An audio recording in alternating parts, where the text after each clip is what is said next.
அல்லாஹ் ரப்புல் ஆலமீன் எங்கெல்லாம் சோதனைகளை குறித்து சொல்லுவானோ அங்கெல்லாம் அல்லாஹ் ரப்புல் ஆலமீன் இதை சொல்லுவான். அல்லாஹ்வுடைய வசனத்தை நினைத்து பாருங்கள். வைத் கால மூசா லிகௌமி, இப்ராஹிமுடைய 7வது 6வது வசனம் அல்லாஹ் கூறுகிறான், நபி மூசா தன்னுடைய சமூகத்திற்கு சொன்னார், உத்குரு நிஅமத்தல்லாஹி அலைக்கும், அல்லாஹ் உங்களுக்கு செய்த அருளை நினைத்து பாருங்கள். இது அன்ஜாக்கும் மின் ஆலி ஃபிர்அவுன், ஃபிர்அவுனிடமிருந்து உங்களை பாதுகாத்திருக்கிறான் அல்லாஹ். பனி இஸ்ரவேலர்களே, உங்களுடைய ஃபிர்அவுனிடமிருந்து உங்களை பாதுகாத்திருக்கிறான். யஸூமூனக்கும் சூஅல் அதாப், உங்களுக்கு இழிவான வேதனைகளை அவன் தந்தான். யுதப்பிஹூன அப்னாஅக்கும், உங்களுடைய ஆண் குழந்தைகளை எல்லாம் அவன் அறுத்தான். அல்லாஹ் சொல்கிறான், தபஹ் என்றால் திபஹ் என்றால் அறுத்தல். யுதப்பிஹூன அப்னாஅக்கும், கொல்லவில்லை, அவன் கரத்தால் அறுத்தால் ஆண் குழந்தைகளை. வயஸ்தஹியூன நிசாஅக்கும், பெண்களை எல்லாம் வாழ வைத்தான். வஃபீ ذالிக்கும் பலாஉம் மிர் ரப்பிக்கும் அஸீம், அல்லாஹ்விடம் இருந்து வந்த மிக மகத்தான சோதனைகள் இவைகள் எல்லாம். ஆனால் வஇன் தஅذன ரப்புக்கும் லஇன் ஷகர்தும் லஅஸீதன்னக்கும், அல்லாஹ் உங்களுக்கு மேலும் செய்த கட்டளையை, நினைவுறுத்தலை மூசா நபியை நீங்கள் சொல்லுங்கள். லஇன் ஷகர்தும் லஅஸீதன்னக்கும், அல்லாஹ் அங்கே என்ன சொல்கிறான்? சோதனைகளை சொல்கிறான். அல்லாஹ் என்ன சொல்லி இருக்க வேண்டும்? லஇன் சபர்தும், நீங்கள் பொறுமையோடு இருந்திருந்தால் என்று சொல்லி இருக்கணும். அல்லாஹ் இந்த சோதனைகளை என்ன செஞ்சிருக்கணும்? நீங்க பொறுமையை கையாண்டு இருந்தால் அல்லாஹ் அதை நீக்கி இருப்பான் என்று சொல்லலாம். அல்லாஹ் என்ன சொல்கிறான்? லஇன் ஷகர்தும் லஅஸீதன்னக்கும். இதில் எப்படி நன்றி செலுத்துறது? ஆண் குழந்தைகள் தன்னுடைய சமூகத்தில் இறந்ததற்கு எப்படி அல்லாஹ்விற்கு நன்றி செலுத்துவது? லஇன் ஷகர்தும் என்றால் அதை விடுங்கள். நீங்கள் அல்லாஹ் ரப்புல் ஆலமீன் உங்களிடமிருந்து எடுத்ததை விடுங்கள். அல்லாஹ் உங்களுக்கு கொடுத்திருப்பதை நினைத்து பாருங்கள். என்ன அல்லாஹ் கொடுத்திருக்கானோ அதை நினைத்து பார். எதை அல்லாஹ் ரப்புல் ஆலமீன் உன்னிடத்திலிருந்து எடுத்து விட்டானோ அதை மறந்து விடு. அல்லாஹ் ஒரு சோதனையை கொடுத்து உன்னை நீக்கி இருந்தால் அல்லாஹ் அதற்கு பதிலாகவோ அல்லது அதற்கு மாற்றமாகவோ அது இல்லாமலோ கொடுத்திருக்கக்கூடிய அருட்கொடைகள் ஏராளம். உங்களுக்கு அல்லாஹ் இந்த பூமியில் செல்வந்தவனாக வாழ்வதற்கு வாய்ப்பு கொடுக்கவில்லையா? சுகமோடு வாழ்வதற்கு அல்லாஹ் வாய்ப்பு கொடுத்திருக்கிறானா? அதை பாருங்கள்.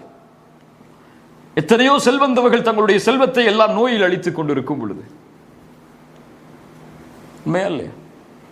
அல்லாஹ் ரப்புல் ஆலமீன் உங்களுக்கு கல்வியில் முன்னேறுவதற்கு வாய்ப்பு கொடுக்கவில்லையா? உங்களுக்கு அல்லாஹ் வாழ்வாதாரத்தை கொடுத்திருக்கிறானா? எத்தனையோ படித்தவர்கள் வாழ்வாதாரம் இல்லாமல் இருக்கிறார்கள். இப்படி அல்லாஹ் எதை உங்களுக்கு கொடுக்கவில்லையோ அதை நோக்கியே செல்லாதீர்கள்.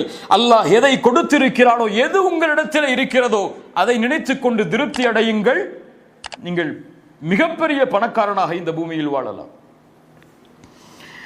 அல்லாஹ் ரப்புல் ஆலமீன் இதைத்தான் இந்த வசனத்தின் மூலமாக அல்லாஹ்வுடைய தூதர் ஸல்லல்லாஹு அலைஹி வஸல்லம் அவர்களுக்கு பாடமாக கற்பிக்க விரும்புகிறான். நபியை இழந்ததை விடுங்கள். உங்கள் குழந்தை இறந்து விட்டதா? விடுங்கள் அதை. அல்லாஹ் ரப்புல் ஆலமீன் அதற்கு பதிலாக உங்களுக்கு கௌசரை அல்லாஹ் தருகிறான். அல் கௌசர் என்ற தடாகம் உங்களுக்கு கொடுக்கப்படுகிறது. நபிக்கு கொடுக்கப்பட்டால் யாருக்கும் சேர்த்துதான்? அந்த நபியின் சமூகத்திற்கும் சேர்த்துதான். அந்த தண்ணீரை யார் பயன்படுத்த போகிறார்கள்? நபியின் சமூகமும் தான். அதை நினைத்து பாருங்கள் நபி. ஆனா நமக்கு எப்படி? எது நமக்கு இல்லையோ அதை குறித்த கவலை மட்டும்தான் நம்முடைய வாழ்க்கையில். எதை இழந்தோமோ அதை நினைத்துக் கொண்டே வாழ்க்கையை ஓட்டிக் கொண்டிருப்போம்.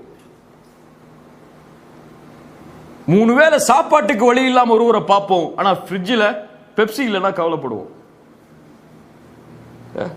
நம்முடைய குழந்தைகளுக்கு இன்னைக்கு ஐபேட் இல்லைன்னா கவலை. ஆனா ஒரு போன் ஃபெசிலிட்டி இல்லாம எத்தனை ஏழை குடிசைகள் இருக்கிறது.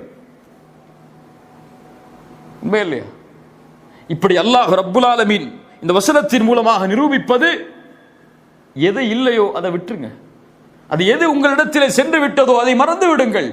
இருப்பதை கொண்டு அல்லாஹ்விற்கு நன்றி செலுத்த தயாராகுங்கள். அல்லாஹ் ரப்புல் ஆலமீன் இந்த பாடத்தை தான் எல்லா வகையிலும் முழு குர்ஆனிலும் அல்லாஹ் உள்ளடக்குகிறான். பத்ருடைய போர்க்களம் நபித்தோழர்களுக்கு மிகப்பெரிய வெற்றி முஸ்லிம்களுக்கு. உஹதுடைய போர்க்களம் தோல்வியின் விளிம்பிற்கே சமூகம் செல்லுகிறது. அல்லாஹ் ரப்புல் ஆலமீன் அந்த சமூகத்திற்கு அல்லாஹ் சோதனைகளை கொடுத்து அல்லாஹ் சோதிக்கிறான். மிகப்பெரிய சோதனை உஹதுடைய களம், சாதாரண சோதனை அல்ல. ஒரு நபி வேதனைக்கு உள்ளாக்கப்படுவது சமூகத்தில் எவ்வளவு பெரிய சோதனை.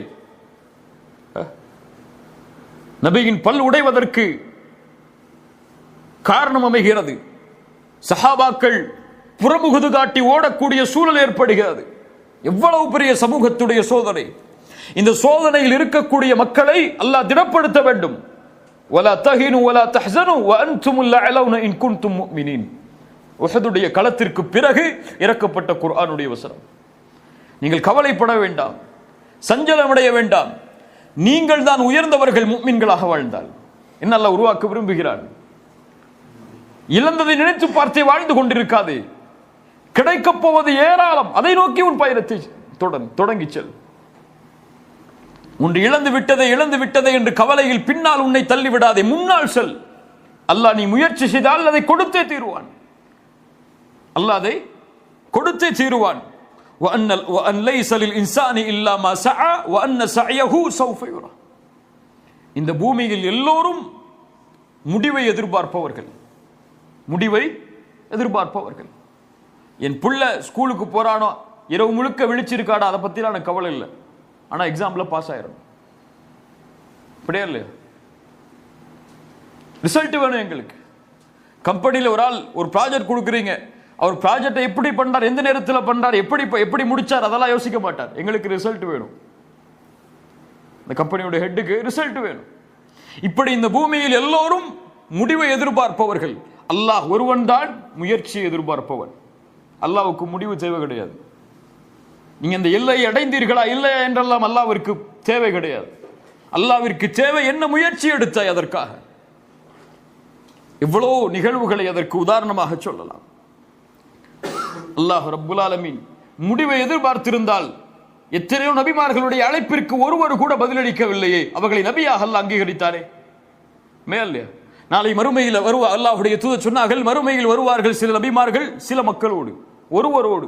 சில நபிமார்கள் தனியாக வருவார்கள், சில நபிமார்கள் ஒருவரோடு வருவார். அல்லாஹ் நபித்துவத்தை கொடுத்தேனே, ஏன் நபித்துவத்தை மக்களுக்கு எடுத்து வைத்து ஈமானை போதிக்கவில்லை என்ற நபிமார்களை கேட்பானா? ஏன் உங்களுக்கு பின்னாடி கூட்டமே இல்லைன்னு? இத்தனை நபிமார்கள் எல்லாம் கூட்டத்தோடு வரும்பொழுது நீங்க எல்லாம் ஏன் கூட்டமோட வரலன்னு கேட்பான் அல்லாஹ். ரிசல்ட் எல்லாம் கேட்கல. நபி நூஹுக்கு என்ன ரிசல்ட்? 950 ஆண்டு காலம் உலகத்தில் அல்லாஹ்வுடைய அழைப்பு படி ரிசல்ட் என்ன? ஒன்றும் இல்லை. அத்துணை ஆண்டுகளுடைய அழைப்பு பணியில் கொஞ்சம் சொற்பமான மக்கள் தான் அவர்களை ஏற்றுக்கொண்டவர்கள். உண்மையா இல்லையா? அல்லாஹ்விற்கு தேவை முயற்சி. எதில் முயற்சி செய்கிறாய்? சோதனைகளை கண்டு பின்னால் ஒதுங்கி விடுகிறாயா, அல்லது சோதனைகளை மறந்து இருக்கக்கூடியதை வைத்து முன்னேறி வருகிறாயா? அல்லாஹ் அதை தான் ஒவ்வொரு முஸ்லிம்களிடமிருந்தும் எதிர்பார்க்கிறான்.